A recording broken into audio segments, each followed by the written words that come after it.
dans tous les patriarches. Toucher ces personnes permet de toucher le véritable dharma. Nous touchons l'impermanence du non-soi et du nirvana et de l'intérêt. Si nous ne sommes pas enfermés dans les images du nuage, alors on peut toucher le nuage dans sa nouvelle forme de manifestation, principalement le thé et une glace à manger, la neige, la pluie, la glace.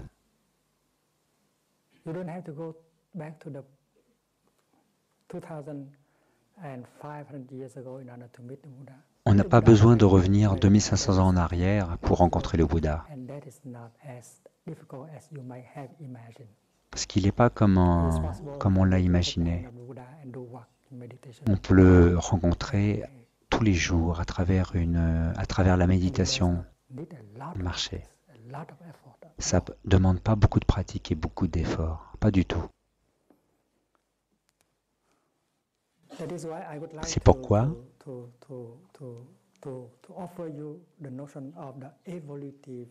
pourquoi j'aimerais vous offrir la notion d'évolutif dharma, du dharma évolutif.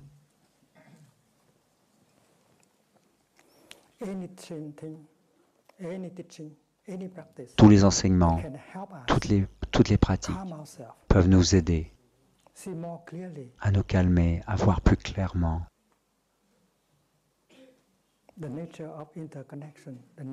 voir la nature de l'interconnexion, de l'intérêt. Et ainsi on peut toucher profondément la réalité de l'impermanence, du non-soi, de l'intérêt. Et cela peut nous libérer des émotions comme la peur, le désespoir, la haine, la colère. Tout ça, c'est le dharma. Et c'est très facile de se rappeler que le Bouddha et le Dharma, le bouddhisme, c'est fait d'éléments non bouddhistes, comme cette fleur. Qu'est-ce que vous pensez? De quoi est-elle faite? Cette fleur est faite seulement d'éléments non-fleurs. Elle est belle.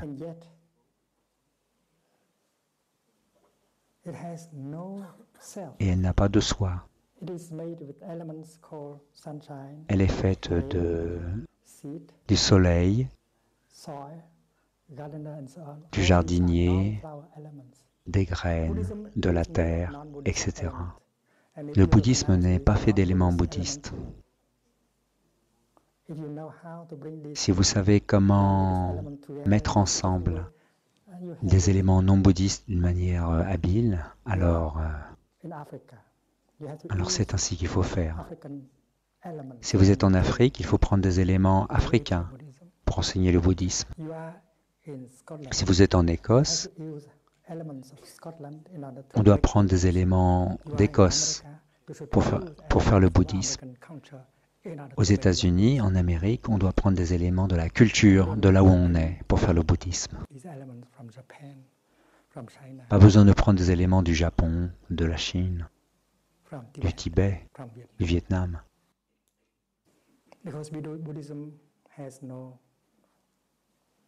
Parce que le bouddhisme n'a pas d'identité fixe, de soi. Le bouddhisme évolue, il évolue tout le temps.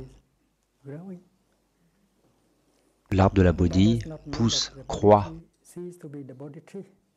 Personne doit dire que l'arbre de la Bodhi doit être uniquement l'arbre de la Bodhi.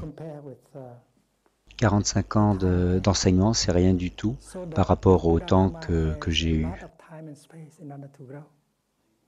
Ainsi, le Bouddha Dharma a beaucoup d'espace, de temps, afin de croître. Qui aide l'arbre de l'éveil à grandir? C'est chacun d'entre nous, à travers sa pratique. Donc le Dharma évolutif.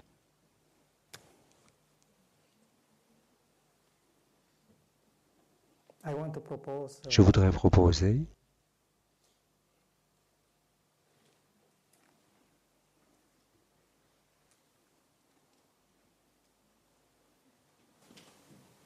chuyển hóa.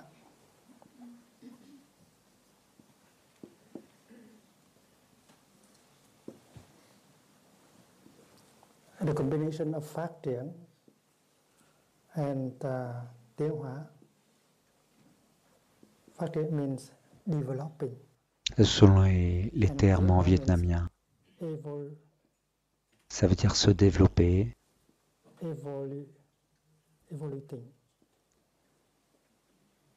Pouvoir évoluer, pouvoir se développer.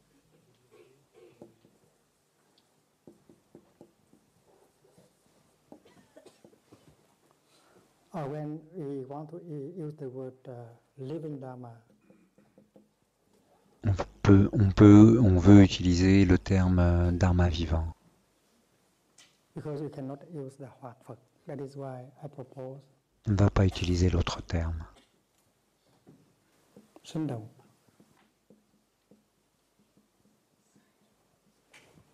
C'est okay. Ça, c'est le terme en chinois, ok? Sinh động, Pháp sinh động. Pháp sinh động. The living Dharma. Dharma vivant. And if we can accept living Dharma as Pháp sinh động Pháp. Si on accepte le dharma vivant ainsi, avec ces termes-là, ça veut dire quelque chose de vivant, qui bouge, qui croît. C'est pas quelque chose qui est dans un musée.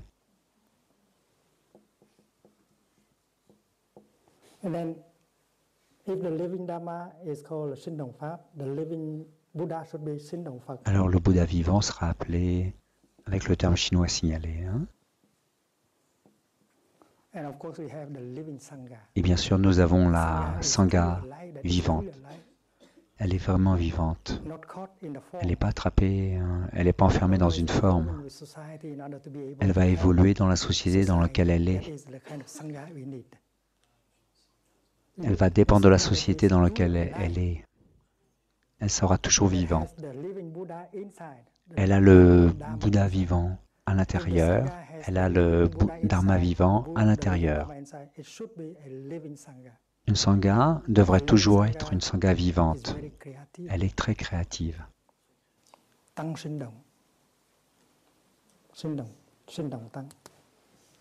Toujours en train d'évoluer.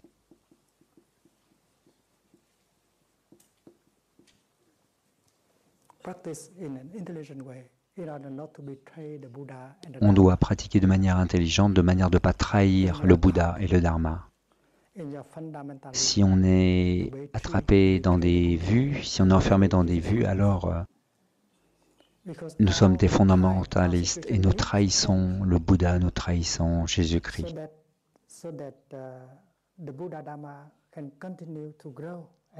Alors le Bouddha Dharma doit continuer à croître et à répondre aux souffrances de nos temps, de notre époque. En termes de psychologie, en termes de société, en termes de technologie, tout a changé depuis le Bouddha. Si nous utilisons le Bouddha et le Dharma de l'époque du Bouddha, alors c'est sans utilité pour notre époque. Ainsi, le Bouddha doit être un Bouddha vivant.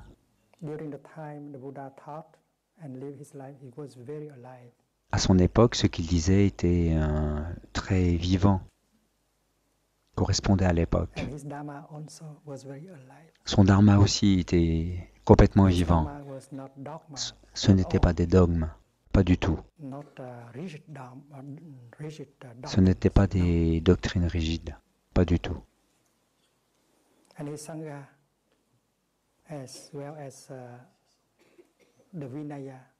Et sa Sangha, avec les préceptes, le corps des préceptes, respectait complètement son temps, son époque.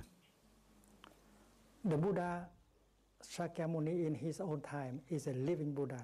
Sakyamuni, à son époque, était un Bouddha vivant, toujours évoluant. Le Dharma de l'époque du Bouddha était toujours en train d'évoluer. Et la Sangha du temps du Bouddha était toujours en train d'évoluer. Si nous sommes des véritables étudiants du bouddhisme, on doit être capable de voir cela. Le Bouddha, le Dharma la Sangha, du début de son enseignement, n'est pas le Bouddha et la Sangha de la fin de son enseignement lorsqu'il rentra dans le paranirvana. Ainsi, regardez simplement les 45 ans de l'enseignement du Bouddha, on peut voir déjà que le Bouddha, le Dharma et la Sangha étaient complètement vivants et ont évolué tout le temps. C'est pourquoi, après le paranirvana du Bouddha, si on ne change pas, on va trahir le Bouddha, on va trahir la Dharma, on va trahir la Sangha. On doit garder le Bouddha vivant, on doit garder le Dharma vivant et ainsi garder la Sangha vivante. Le fondamentalisme est notre ennemi.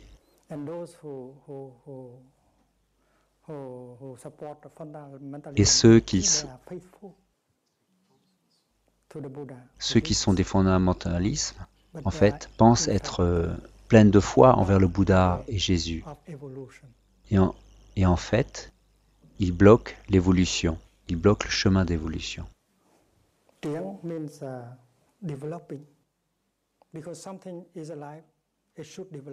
Cela veut dire se développer. Comme c'est vivant, cela doit se développer, comme un arbre, comme nos connaissances, comme notre intelligence. One veut dire évolution, potentiel d'évolution. Imaginons le premier couple d'hommes, femmes, singes.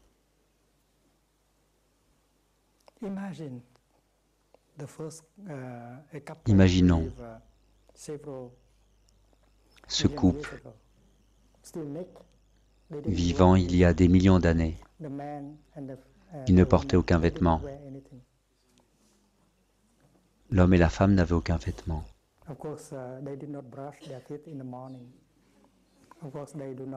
Bien sûr, ils ne se nettoyaient pas les dents le matin.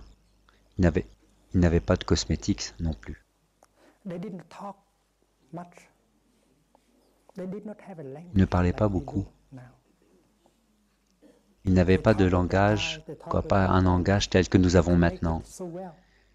Ils communiquaient avec les yeux, avec les mains, ils communiquaient bien, sans utiliser le langage que nous avons maintenant.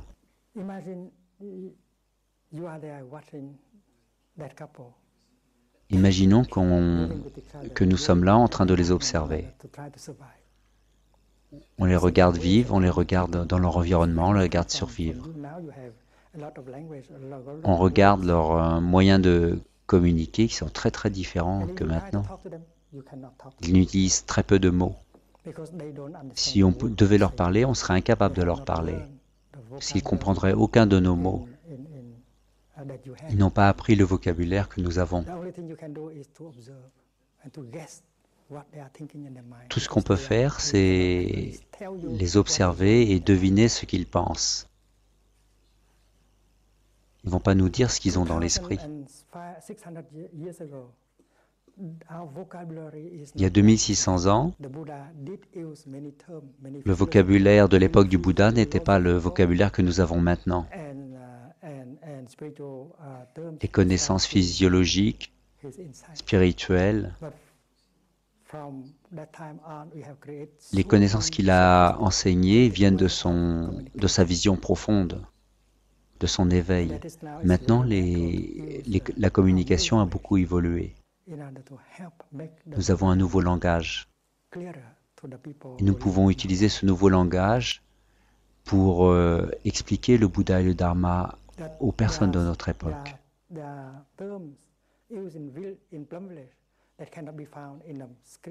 Il y a des termes que nous utilisons au village des pruniers, comme l'œil de la Sangha, le corps de la Sangha.